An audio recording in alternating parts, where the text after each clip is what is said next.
오늘의 전국 키워드로 짚어보겠습니다. 네, 장해찬 청년재단 이사장 그리고 김상일 정치평론가 두 분 모셨습니다. 어서 안녕하십니까? 오세요. 네. 안녕하세요. 안녕하세요. 네, 오늘 첫 번째 키워드 뭡니까? 네, 내용 확인해 보겠습니다.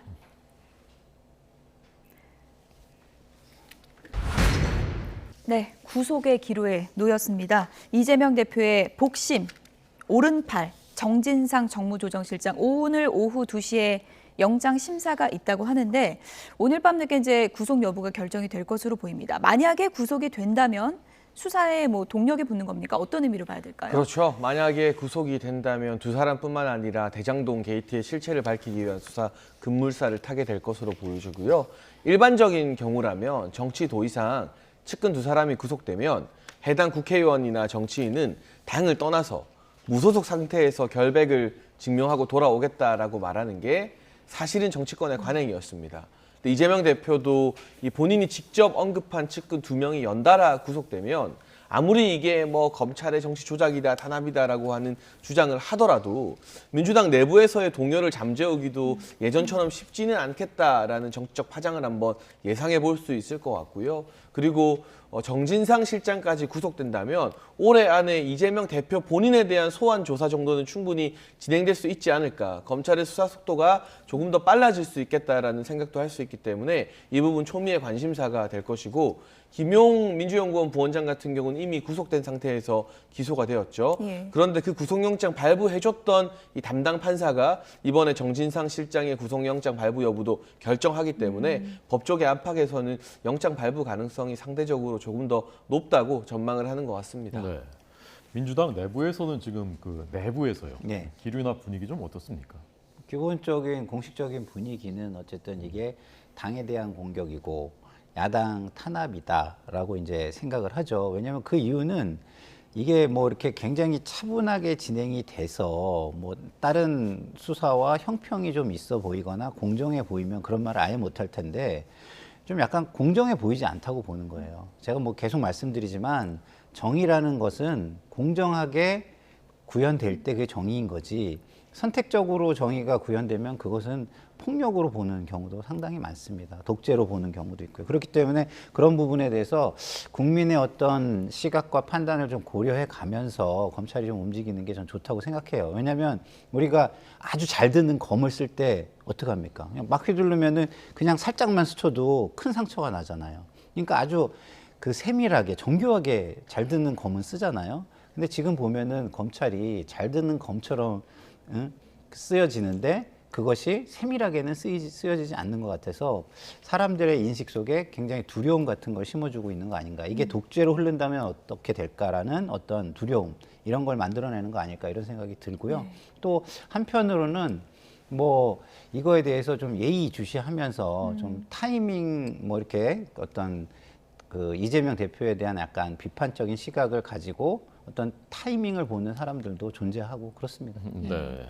정진상 실장 영장 심사 하루 전날도 검찰에서 유동규 전 본부장을 다시 한번 불러서 어제 추가 소환 조사를 했고요. 유동규 전 본부장이 이런 얘기를 했습니다. 돈을 건넬 때 내가 그 당시에는 형제라고 생각해서 보호하려고 CCTV가 없는 계단으로 갔다. 이런 주장을 다시 한번 했죠. 여기에 대해서 민주당이 그 아파트 가봤더니 출입구부터 CCTV 많더라라고 했는데 사각지대 없다 이렇게 그건 주장하지 않았습니까? 중요하지 않아요. 그 유동규 전 본부장이 자기 나름의 선의를 가지고 그때 어떤 행동까지 했느냐를 구체적으로 진술하는 것이 중요한 것이지 실제로 나는 CCTV에 한 번도 안 잡혔다라고 주장한 건 아니잖아요. 그리고 유동규 전 본부장의 증언, 진술에 의하면 돈을 건넨 시기, 장소, 액수 등등이 매우 구체적입니다. 예. 그러니까 이게 이재명 대표 측근과 연루된 사건이라는 걸 지우고요. 일반적인 그냥 공무원들, 그렇게 알려지지 않은 공무원 뇌물 사건이라고 생각해 보면 이 정도 진술의 구체성이면 말할 것도 없이 글쎄요 구속영장 발부되는 확률이 높다라고 제 주변의 법조 전문가들은 많이 이야기하고 있기 때문에 단순히 진술만 가지고 수사하는 거 아니냐. 그런데 보통 뇌물 사건에서 가장 중요한 게 줬다는 사람의 진술 구체성과 이 신빙성이거든요. 예. 그 부분을 법원이 어떻게 판단할지 좀 봐야 될 것 같고요. 그리고 여기서 단순히 1억 4천만 원의 뇌물뿐만 아니라 구속영장에 적시된 혐의를 보게 되면 위례 신도시 관련된 개발 정보가 유출되었다는 부분. 예. 이걸 만약 일정 부분 법원이 혐의 소명되었다고 말해줄 경우에는 이재명 대표를 포함한 이 성남시, 경기도의 정책을 주관했던 사람들에게 도덕적 치명상이 가해지게 되는 것이고 지금 부정처사 후 수뢰로 대장동 개발 이익을 나중에 서로 나눠 먹기로 했다는 거잖아요. 예. 근데 이제 과거 문재인 정부에서 검찰이 수사했을 때 이건 전부 다 유동규 전 본부장의 것처럼 되었었는데 이번 구속영장이 만약 발부되면서 이 부분에 대해서 법원이 약간의 소명성의 무게 중심을 실어준다면 이제 문재인 정부 검찰 수사와는 다르게 예. 윤석열 정부에서 새롭게 검찰 수사를 하고 유동규 전 본부장이 이제 진실을 말하기로 마음을 바꿔먹은 부분이 일정 부분 인정되는 것이기 때문에 향후의 수사에서도 중요한 분수령이 될 것 같습니다. 예. 네. 반면 민주당에서는 유동규 진술을 금과 옥조처럼 여기느냐, 뭐 영장에는 인터넷에 허위 사실까지 그대로 베껴왔더라라는 발언들이 나왔더군요.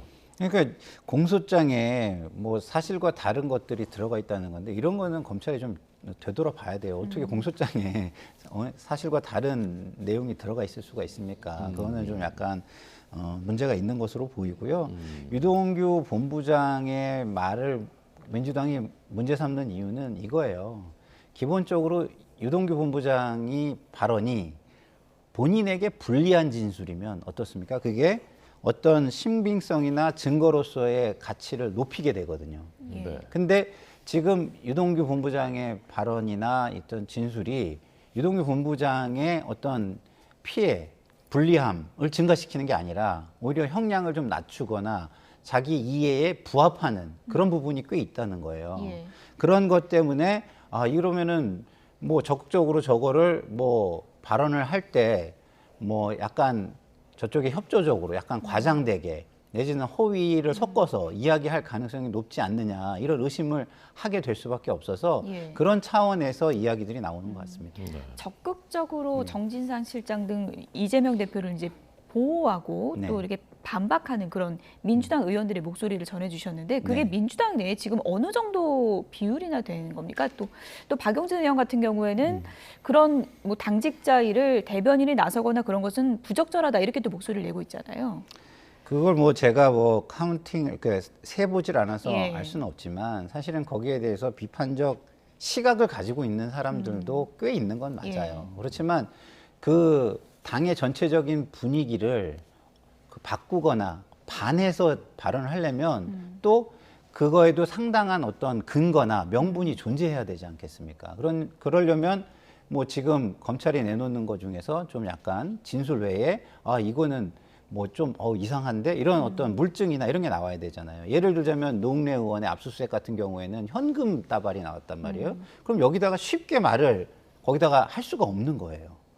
근데 이재명 대표와 관련해 가지고 지금 자기 이해에 부합하는 진술을 하는 유동규 전 본부장의 예. 진술이 거의 유일하게 흘러나오는 이야기이기 때문에 예. 뭐 비판적인 시각을 가지고 있다고 해서 지금 이야기를 할 수 있는 타이밍은 되지 않는 것 같습니다. 진술만 있다 이 지적에 대해서 어떻게 보는지. 요즘 이 검찰의 구속영장 청구하는 방식이 예전과는 많이 달라졌다 하더라고요. 문재인 정부에서 실시됐던 소위 말하는 검찰 개혁, 저는 검찰 개혁이라고 생각합니다만 피의자 신문조서의 증거 능력이 상당히 제한됐기 때문에 이 재판 과정에서 증거로 혐의를 부인하는 사람에게 소위 말하는 물러설 수 없는 이 코너로 모는 어떤 수사 기법들, 재판의 어떤 공소 유지 기법이 상당히 중요해졌다고 합니다. 그래서 구속영장이나 이런 부분에 미주알 고주알 어떤 증거를 확보했는지 검찰이 다 알려주게 되면 그게 반대로 피의자들에게 이 거짓말을 할 수 있는 또는 예. 증거를 인멸하거나 왜곡할 수 있는 여지를 주는 것이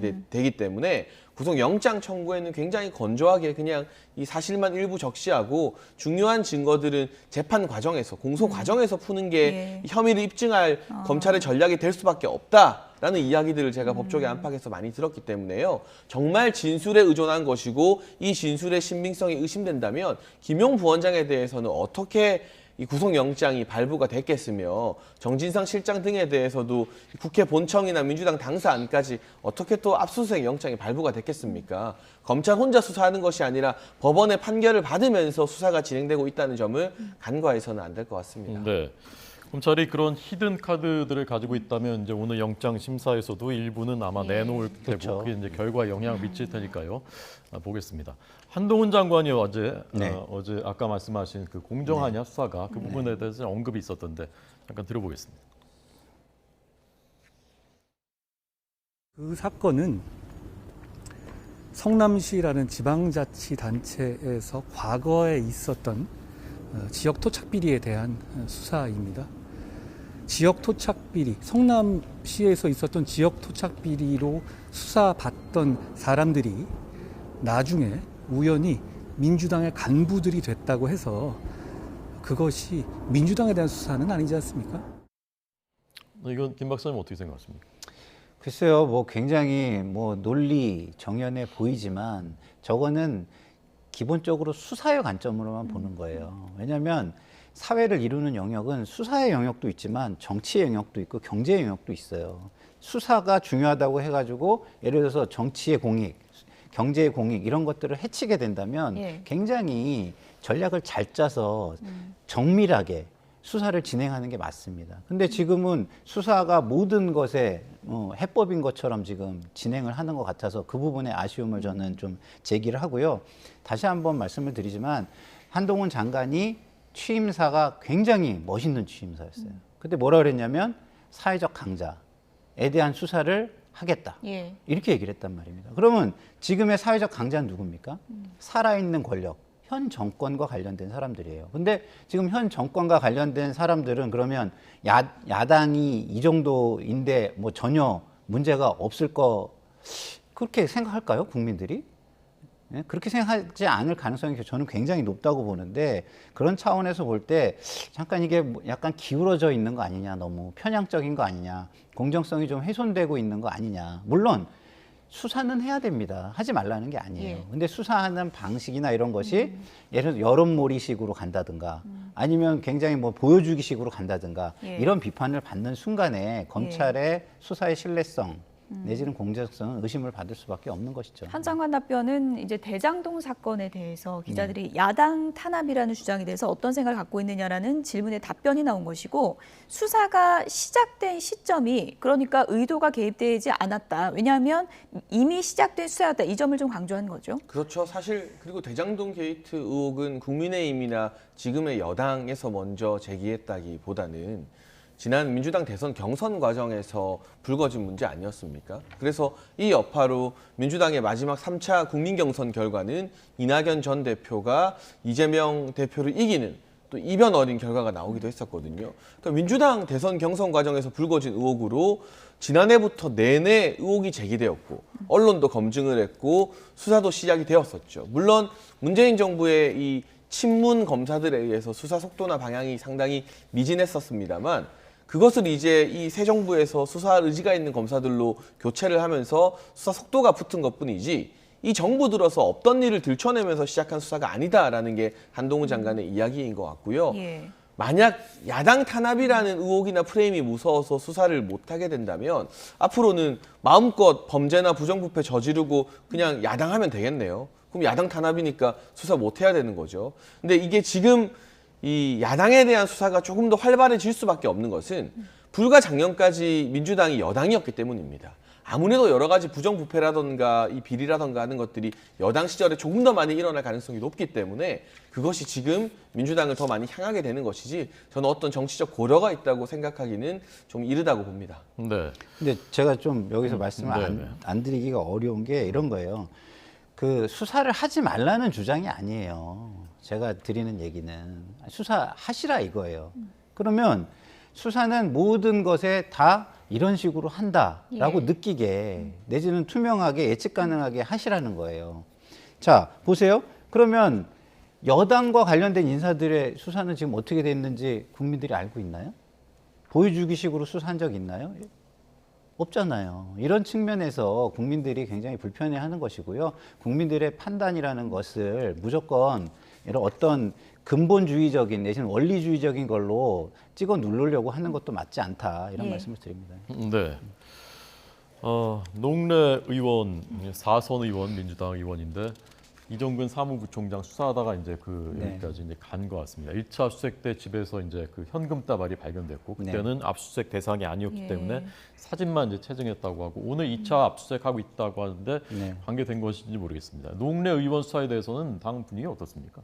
그러니까 농내 의원 수사 분위기는 이런 거죠. 첫 번째는 이제 이 상황 파악이 아직까지 확실하게 되지 않았다. 노웅래 의원이 좀 구체적으로 설명을 해줘야 좀 자신 있게 대응을 할 텐데 예. 잘 모르는 아직은 완전히 잘 아는 상황은 아닌 것 같다. 이게 하나가 있고요. 두 번째는 이재명 대표와 좀 다른 것은 국민들이 볼 때 굉장히 자극적으로 보이는 현금 따발이 나왔다든가 이런 것들이 있거든요. 그러니까 이걸 굉장히 자세하게 파악하기 전에는 거기에 또 개입하기가 힘든 상황인 거예요. 그래서 제가 볼 때는 이런 파악이 이루어지기 전에는 당에서 적극적으로 개입하기는 좀 쉽지 않을 것 같습니다. 본인은 전면 부인하고 있는 상황이기 때문에 이 부분은 수사를 좀 지켜봐야 네. 되는 부분인 것 같고요.